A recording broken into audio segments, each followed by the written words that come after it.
बिस्मिल्लाहिर्रहमानिर्रहीम। अस्सलाम वालेकुम नादरीन, आप यूट्यूब चैनल देख रहे हैं। मैं इमरान ख़ान हूँ। सबसे पहले कुछ बड़ी इंपॉर्टेंट ख़बरें हैं, लेकिन उतनी बड़ी डेवलपमेंट्स आज के दिन में नहीं हैं। मैं कुछ चीज़ों को रिव्यू करूँगा, कुछ थोड़ा सा मेरा एनालिसिस है एक दो चीज़ों पे, वो भी आपके सामने रखूँगा। एक दो ख़बरें हैं वो भी आपके साथ शेयर करता हूँ। इस हुकूमत ने नादरीन वो तबाही फैलाई है पाकिस्तान के अंदर कि कोई भी तबका ऐसा नहीं है जो एहतजाज नहीं कर रहा। सियासतदान एहतजाज कर रहे हैं, आम लोग एहतजाज कर रहे हैं, हत्ता के वकला एहतजाज कर रहे हैं, सहाफ़ी अलग एहतजाज कर रहे हैं। अदलिया को तबाह कर दिया, वकील एहतजाज कर रहे हैं। जो मीडिया को तबाह कर दिया, जो इस वक्त काला कानून लाए हैं, उसके ऊपर मीडिया एहतजाज कर रहा है, ताजिर एहतजाज कर रहे हैं, नौजवान एहतजाज कर रहे हैं, किसान एहतजाज कर रहे हैं, मज़दूर एहतजाज कर रहे हैं। दिहाड़ीदार तबका जो है उसका नुकसान हो रहा है। किसी की रेडी तोड़ देते हैं, किसी का छोटा मोटा वो बेचारे ने बनाई होती है दुकान, वो तोड़ देते हैं। अच्छा, आप ये तजावज़ात के नाम के ऊपर ये एक्शन होते हैं, दुनिया भर में होते हैं, लेकिन जो हुकूमत होती है ना, उसका काम होता है लोगों की फलाह। आप ये एक्शन लें, लेकिन साथ साथ लोगों के मुतबादल रोज़गार का बंदोबस्त भी करें। लेकिन ऐसा कुछ किया नहीं गया। लोग फट पड़ते हैं, लोग जब उनके सामने माइक या कैमरा जाता है तो वो बताते हैं कि उनके साथ क्या हुआ है। बहरहाल इस हुकूमत ने बहुत मायूसी फैलाई है और बहुत ज़्यादा एहतजाज हो रहे हैं। दुनिया भर में जहाँ पर इनकलाब आते हैं ना नादरीन, वो कोई महंगाई की वजह से नहीं आते, या कोई बैड गवर्नेंस की वजह से नहीं आते, या कोई इस तरह के मामला जो है उनसे दुनिया के अंदर इनकलाब नहीं आते, या बड़ी तहरीकें खड़ी नहीं होती। ये तहरीकें जो बड़ी होती हैं, ये खड़ी होती हैं उस वक्त जब इंसानी हुकूक की पामालियाँ होती हैं, जब लोगों से उनकी आज़ादियाँ छीनी जाती हैं, जब लोगों को और इदारों को या सिस्टम को यरगमाल बनाया जाता है चंद हाथों के अंदर। जब पुतली तमाशा शुरू होता है तो उस वक्त दुनिया में इनकलाब आते हैं, बड़े एहतजाज होते हैं, बड़ी तहरीकें चलती हैं। तो पाकिस्तान में ये लवाजमात तकरीबन पूरे हैं, लेकिन अभी तक हम ये देख रहे हैं कि एफर्ट होती ज़रूर है। एक पॉलिटिकल पार्टी की कॉल के ऊपर पूरी रियासत अपनी ताकत इस्तेमाल करती है उन्हें कुचलने के लिए, और दूसरी तरफ लोग उनके साथ अपने आप को जोड़ते हैं। लेकिन जो वकला को करना था, जो मीडिया को करना था, जो सिविल सोसाइटी को करना था, जो बाकी पॉलिटिकल पार्टीज़ को रोल प्ले करना था, किसी ने नहीं किया बदकिस्मती से। हत्ता कि जजेस भी कंप्रोमाइज़ रहे। हम ये देखते रहे, कंप्रोमाइज़ क्या रहे, पार्टी बने रहे। कादी फायद ईसा ने क्या किया? अभी जो चीफ जस्टिस ऑफ पाकिस्तान है, ये जो कुछ हो रहा है पाकिस्तान की अदलिया के साथ, क्या वो खामोशी के साथ नहीं देख रहे? इस्लामाबाद हाई कोर्ट में अब क्या हुआ मैं आगे चल के आपको बताता हूं। लेकिन एक चीज, बड़ी चीज अचीव हुई है, इसके बारे में आपको मैं बड़ी इंटरेस्टिंग एक मिसाल दूंगा। और वो मुझे मिसाल एक किसी के एक जुमले से याद आ गई। एस्टेब्लिशमेंट हमेशा से ना छुप कर अपना काम करती थी दीवार के पीछे से। और आपने पुतली तमाशा देखा होगा कि वो सामने पुतलियां नाच रही होती थी और पीछे उंगलियों के ऊपर दस्ताने पहने हुए हाथ होते थे और वो डोरियों को हिला रहे होते थे। ये पुतली तमाशा ऐसे ही होता था। तो पहले एस्टेब्लिशमेंट ऐसे काम करती थी, अपने आप को दीवार के पीछे रखती थी, पर्दे के पीछे रखती थी और वहां से पुतलियों को हिलाती थी। नॉर्मली ऐसा ही होता था। कभी कभी पुतलियां खुद काम करती थी, कभी एस्टेब्लिशमेंट उनसे काम लेती थी। ज्यादातर एस्टेब्लिशमेंट रेलिवेंट रहती थी पूरे तमाशे में। एस्टेब्लिशमेंट ने हमेशा अपने आप को पाकिस्तान में छुपा कर रखा है। इमरान खान वो आदमी है जिसकी वजह से दूसरी तीसरी मरतबा, ये डिक्टेटर्स के दौर आप निकाल दें, डिक्टेटर के दौर में तो नंगी होकर एस्टेब्लिशमेंट सामने आ जाती है ना। जैसे ज़ियाउल हक आ गया कपड़े उतार के, जैसे परवेज़ मुशर्रफ आ गया, जैसे अयूब खान और जनरल याया आ गया। ये लोग तो कपड़े उतार के सामने आ जाते हैं, जनाब अब हम नंगे हैं, हम डिक्टेटर हैं, देखो जो करना करो। लेकिन यहां पे जो जमहूरी एतवार है उनके अंदर बहुत मुश्किल और कम होता है ऐसा जो इमरान खान ने किया है। मैं आपको एक वीडियो गेम से समझाता हूं। हम बचपन से वीडियो गेम्स खेलते थे तो हम पहली बला मारते थे, अगली स्टेज पे दूसरी बला मारते थे, अगली स्टेज पे तीसरी बला मारते थे, अगली स्टेज पे चौथी बला मारते थे, और आखिर में जाकर हम फाइनल जो सबसे बड़ी बला है ना उसके साथ मुकाबला करते थे। तो पाकिस्तान में जो गेम चल रही है ना, इसमें जो सबसे बड़ी बला है वो एस्टेब्लिशमेंट है। और जितने भी इस गेम के प्लेयर हैं उनमें से कोई भी आखिरी स्टेज तक गया ही नहीं।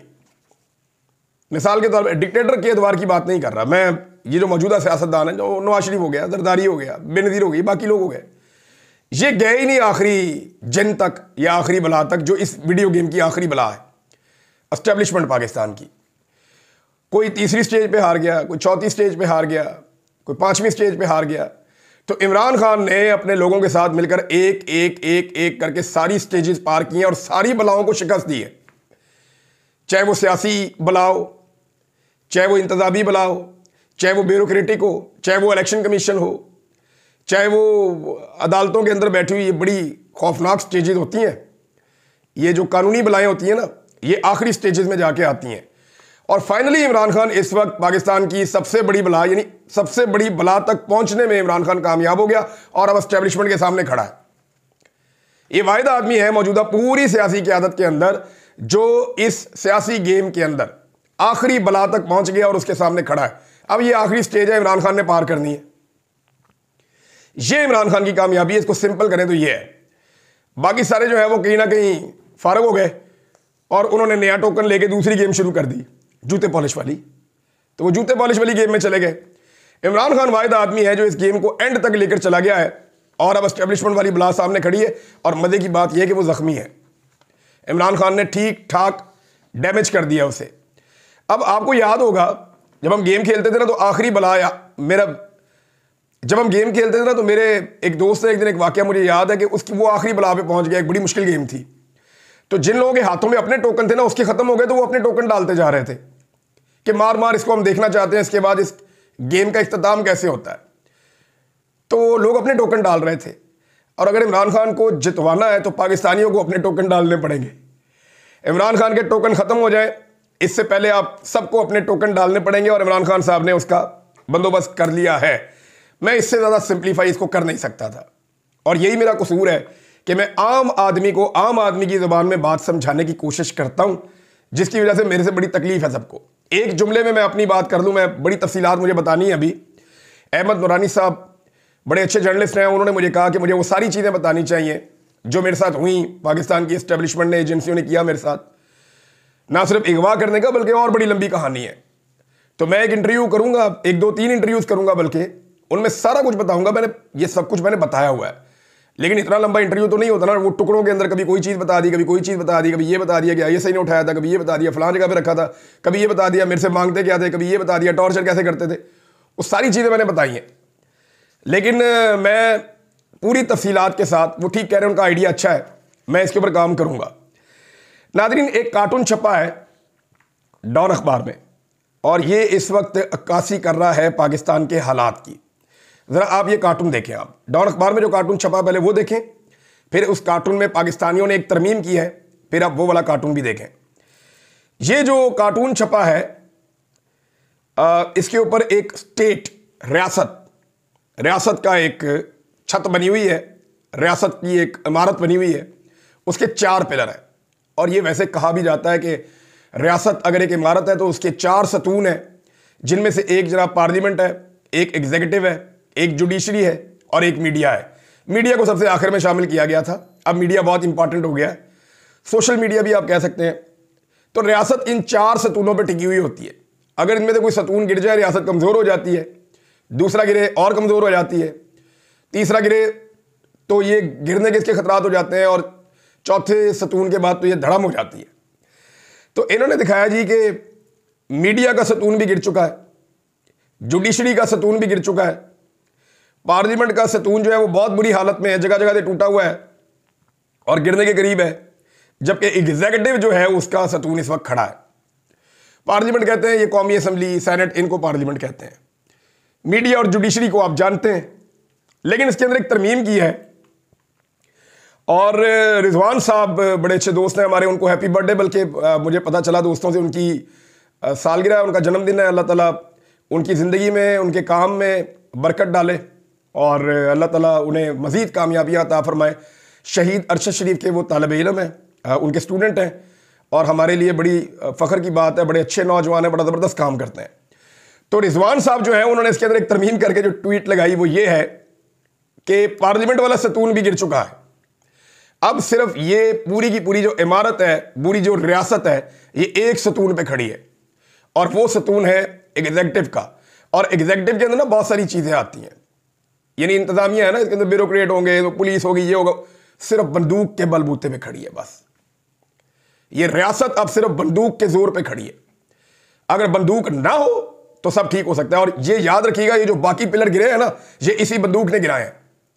मैं आपको कंफर्म कर रहा हूं, ये जो बाकी पिलर गिरे हैं ये इसी बंदूक ने गिराए हैं। सबसे पहले जब फॉर्म 47 के ऊपर एक जाली हुकूमत बनाई गई तो पहला हमला किया गया जुडिशरी के ऊपर। पहला तो पार्लियामेंट पे हुआ ना, फॉर्म 47 पे जाली हुकूमत बनाई और पार्लियामेंट की इमारत जो है वो बंदूक के जोर पे गिर गई। जाली रिजल्ट आ गए, जाली हुकूमत बन गई, तो पार्लियामेंट वाली इमारत तो उस दिन जमीन बोस हो गई जब जाली कवानीन बन रहे थे। उसके बाद जुडिशरी की बारी आई और फिर जुडिशरी को भी तबाह कर दिया गया बंदूक के जोर पे। फिर मीडिया की बारी आई, अब मीडिया को भी तबाह कर दिया गया बंदूक के जोर पे। अब ये मुल्क सिर्फ बंदूक के जोर के ऊपर खड़ा है और बंदूक के बलबूते के ऊपर कोई भी कभी भी लंबे अरसे तक हुक्मरानी नहीं कर सका। ये दुनिया की तारीख है। हुक्मरानी जो है ना उसूलों के ऊपर होती है, कुछ मुआहदों के ऊपर होती है, कुछ पैटर्न होते हैं जिनके ऊपर चल के हुक्मरानी होती है। बंदूक के ऊपर हुक्मरानी नहीं होती। जिन्होंने करने की कोशिश की है उनकी हालतें आप जाके चेक कर लें, उनके मुल्कों की हालतें आप जाकर चेक कर लें, उनकी आवाम की हालतें आप जाकर चेक कर लें, और ये तजुर्बा कभी भी लंबा होता नहीं है। बहरहाल ये डॉन अखबार में जो छपा उसकी ज़बरदस्त लोगों ने अक्कासी की है, मैंने आपके साथ शेयर किया। अब जो जुडिशरी का पिलर गिराया गया, इसमें अभी सहाफ़ी अलग एहतजाज कर रहे हैं, उनके साथ पंजाब में उनका बड़ा तगड़ा एहतजाज चल रहा है। लाहौर में आलिया हमजा साहिबा हों या अरकान सूबाई असम्बली हों या अहमद खान बच्चर साहब हों या बाकी लोग, वो सब मिलकर तहरीक इंसाफ के लोग जो हैं वो अब एहतजाज कर रहे हैं। सिविल सोसाइटी भी साथ मिलकर, वकला भी साथ मिलकर एहतजाज कर रहे हैं सहाफ़ियों के। देखिए, मैं पब्लिक से एक बात कहना चाहता हूँ, ये मामला सिर्फ सहाफ़ियों का नहीं है। याद रखिएगा, ये सहाफ़ी तो कुछ ना कुछ करके बचना शुरू हो जाएंगे फ्यूचर में। जो इदारों में काम करते हैं वो कहीं ना कहीं रिलीफ ले लेंगे। आम आदमी को ये जो नया काला कानून है ये कुचल के रख देगा। आपकी सुनवाई किसी अदालत में नहीं होगी, एक जाली अदालत बनाई जाएगी, एक जाली सिस्टम बनाया जा रहा है। आपको उठाएंगे 24 घंटे के अंदर जेलों में डालेंगे। आपकी बारी नहीं आएगी ट्रिब्यूनल के अंदर, केस आपका कई हफ्ते बाद लगेगा। जब तक आपकी बारी आएगी आपका केस ही सारे भूल गए, आपको खुद दिमाग में ही होगा मैं पकड़ा क्यों गया हूं। और जब आपकी बारी आएगी आप वहां पे जाएंगे, फिर लंबी तारीखें। लिहाजा आपको ख्वार करने का पूरा एक बंदोबस्त किया गया है। इससे ज्यादा काला और बदतरीन कानून हो नहीं सकता। पूरी दुनिया में इसके खिलाफ आवाज उठ रही है। अमेरिकी स्टेट डिपार्टमेंट ने भी इसके खिलाफ स्टेटमेंट दिया है। अब आज नाजरीन, ये जो इस्लामाबाद हाई कोर्ट में हुआ, 3 जजेस नए ले आए, दूसरी हाई कोर्ट से लेकर आए और उन्हें लाकर जो है वो अब एक नई लिस्ट भी जारी कर दी गई है। यानी chief justice Islamabad high court ने नई लिस्ट जारी कर दी है। उस लिस्ट के अंदर जो सबसे सीनियर जज रख दिया है वो डोगर साहब को रख दिया है। यानी सरफराज डोगर साहब को सबसे सीनियर करार दे दिया गया। अब आप समझे ना कि उनको सबसे सीनियर इसलिए करार दिया गया कि उन्हीं को चीफ जस्टिस बनाने का इरादा है। अब अगर आप सीनियरिटी लिस्ट देखें तो वो तब्दील हो गई है। हालांकि जजेस ने कहा था कि अगर बाहर से कोई जज आएगा और वो नया हलफ लेगा, उसको लेना पड़ेगा। जब वो नया हलफ लेगा तो वो जूनियर जज होगा, सीनियर नहीं होगा। लेकिन यहां उन्हें सबसे सीनियर कर दिया गया, चीफ जस्टिस के बाद पहले नंबर पे। फिर मोहसिन अख्तर ज्ञानी, तो मोहसिन अख्तर ज्ञानी साहब से या इस्लामाबाद हाई कोर्ट के जजेस से जो इंसाफ और कानून के मुताबिक चलते हैं, उनसे जान छुड़ाने के लिए जस्टिस आमिर फारूक साहब जैसा एक जज लाहौर हाई कोर्ट से उन्हें लाया गया और लाकर उनको सीनियर तरीन जज बनाया गया। अब उन्हें ही चीफ जस्टिस बनाया जाएगा। देखिए, ये इस दफा मैं कह रहा हूं ना कि एस्टेब्लिशमेंट वाला जिन या बला वो सामने आके खड़ी है। ये हमेशा छुप के कार्रवाई डालते थे, छुप के कार्रवाई नहीं डाल रहे, सामने आपको नजर आ रहा है सारा कुछ, सामने आकर खड़े। क्यों सामने आकर खड़े हैं? यानी ये तो ऐसे काम होते नहीं थे, अब आपको नजर आ रहा है। आप पहले से बता देते हैं अब ये होने वाला, अभी आईनी बेंच का हम पहले से बता देते कि ये होने वाला है। 26वीं आईनी तरमीम हमें पता था कैसे होगी। हमें यह भी पता था कि उस बेंच में किस किस को शामिल किया जाएगा। हमें यह भी पता था कि 3 जजेस में से ये कमेटी उठेगी तो किसको चीफ जस्टिस बनाएगी। वही हुआ। तो कोई चीज ऐसी नहीं है जिसकी हम पहले से पेशन गोई ना कर सकें, क्योंकि निजाम नंगा खड़ा है, सामने नजर आ रहा है। तो जनाब, ये अब एक ऐसे जज को दोबारा से बनाने की कोशिश की जा रही है जो आमिर फारूक साहब की तरह इस्लामाबाद हाई कोर्ट के अंदर खिदमात सर अंजाम दे सकें। नाजरीन, धमकी जो लगाई है पाकिस्तान तहरीक इंसाफ को कि अगर उन्होंने एहतजाज किया तो पहले की तरह कत्लेआम किया जाएगा, क्योंकि कत्लेआम ही हुआ था ना पहले। तो जब वजीर दाखिला ये कहता है कि जी पहले वाला सलूक करेंगे या पहले से ज़्यादा करेंगे, कुछ लोग कहते हैं, तो उसका मतलब यही है ना कि कत्लेआम ही होना है दोबारा। पहले भी लोग आए, निहत्ते लोग थे, एहतजाज कर रहे थे, किसी एक पुलिस वाले को गोली नहीं लगी, किसी एक रेंजर वाले को गोली नहीं लगी, किसी एक वहाँ पे सिक्योरिटी फोर्सेज के किसी बंदे को गोली नहीं लगी। सारी गोलियाँ जो हैं वो मुजाहिरीन को लगी हैं। तो वो अच्छे मुसल्ला थे कि गोलियाँ सारी खा के चले भी गए, और वो पश्तून थे। वो पश्तून का ऐसा तो नहीं है कि उसको हथियार चलाना नहीं आता, हर घर के अंदर हथियार है।